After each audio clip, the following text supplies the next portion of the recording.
My name is Buckner. I'm the president of the Original Big Seven Associated Pleasure Club. I'm the founder of the Original Big Seven Culture and Heritage.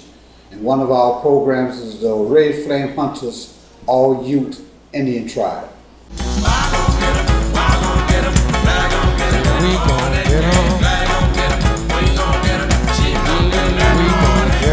Mardi Gras Indian tribe is a tribe made up of a spot boy, a flag boy, a big queen, and also a big chief.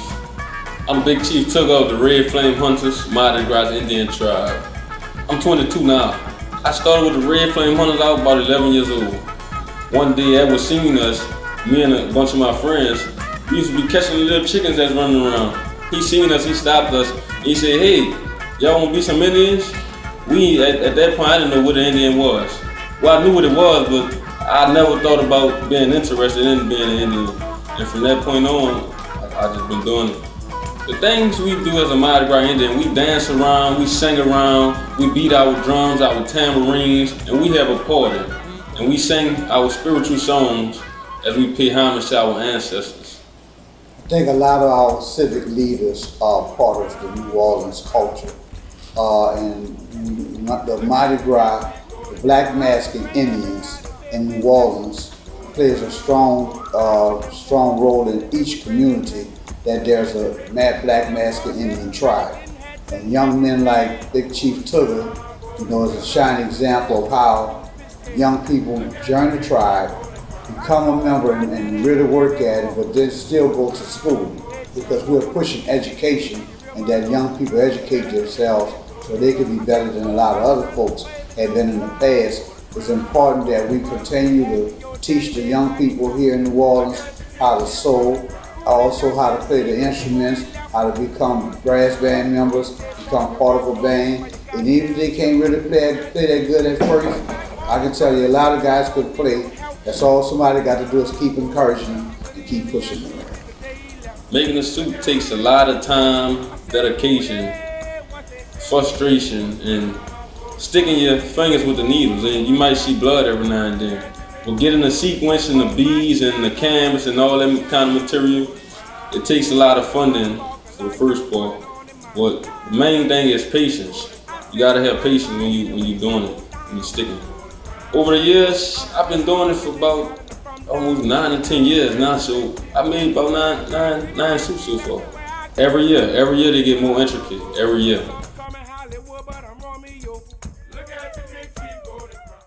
I started as a spot boy. It was me and about 4 other friends, and all us were spot boys. But eventually those guys, they got caught up in crime, and actually they really killers. These guys are real, they actually out here killing, and I'm glad I got away from that. But those guys, they started doing criminal things, and I stuck with the Indians. In New Orleans, right here in the 7th Ward, we have the highest murder rate, maybe in the whole country. I know we have the highest murder rate in Louisiana. That in itself tell you the battle of making a choice between should I hang with my friends and go do all of this, or should I just go over here by myself and sew with these other guys? Should I just run around and rob and steal cars and break in houses? You have a choice. Thank God that Tugga went the way he went, so he's able to save somebody else.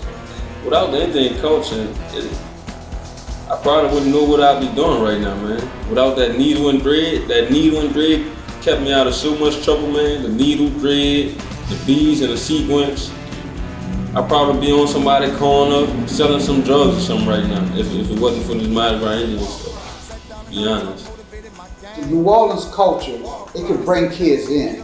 It can take you from the street corner and actually bring you in. Sometimes it's just a willingness to listen to the adult or somebody who's young like themselves who's trying to put the band together, to come to practice and gain the disciplines that it really takes to be a good band. Because we never have a rebirth, but as young guys started to make the rebirth. Same with the new birth and a whole bunch of other bands before and after. Young kids, pinstripes, never forget John McDonald, pinstripe brass band.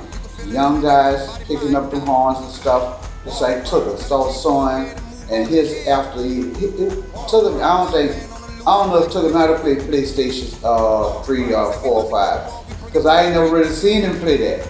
Tugga always was sewing.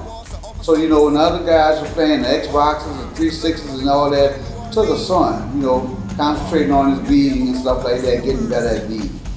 We can save you can save somebody else, and before you know it, our community might take 10 years, but our community will start to change. It won't be all the killing and the robbing and stuff like that, and we're losing a bunch of young men to unnecessary street violence. We don't have to live like that, but somebody has to get off the sideline and on the playing field to go to safety. You can't sit at your house and talk about what you're gonna do, and be 20 years later and still be talking about what you're gonna do. You have to open the door and go do it. You got to find it. You got to find where you fit in your community. We was at the very first HONK Fest that the original Big 7 performed at the very first fest. We've done over 11 or 12. We've done about close to more than 10, almost a little bit more than 10. Well, I've been to 2 HONK so far, and the first time I went it was 2014, and we went with the Mardi Gras Indian tribe. That was my first time going, and the last time I've been was 2018.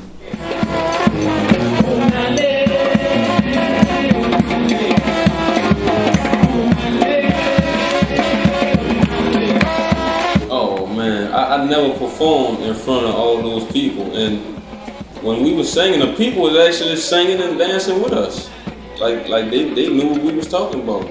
They never, you could tell that the people have never seen the Mardi Gras Indians before. You could just see it on their faces, but they were rocking with us the whole time. Thousands of people out there.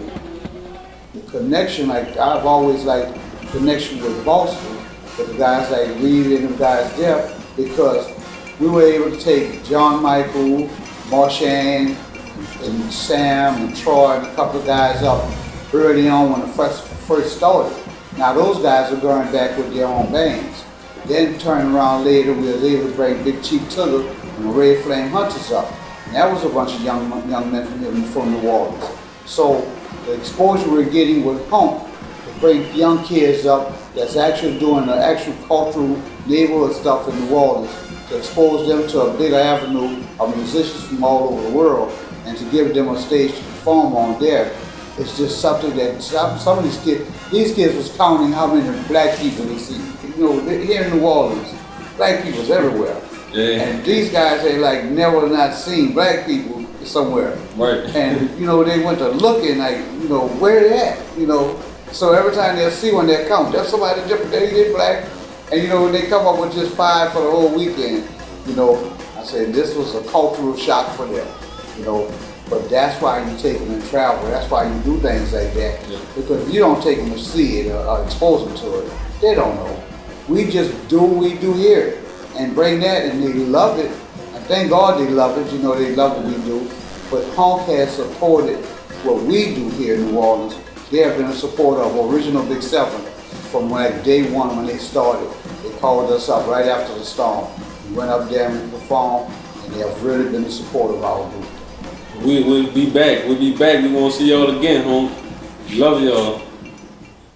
We want to make sure, hopefully that this get on the cut, that we want to make sure that everybody out there know that we have a program, the original Big 7 Culture and Heritage. We have a program, and it does have programs for kids like Big Chief Tugga and the Red Flame Hunters when they was younger, and we got younger kids. And we also have the digital media department where we do documentary work and stuff, and we document stuff. So please donate. Please help not only us out, but help others out. But let's keep supporting one another.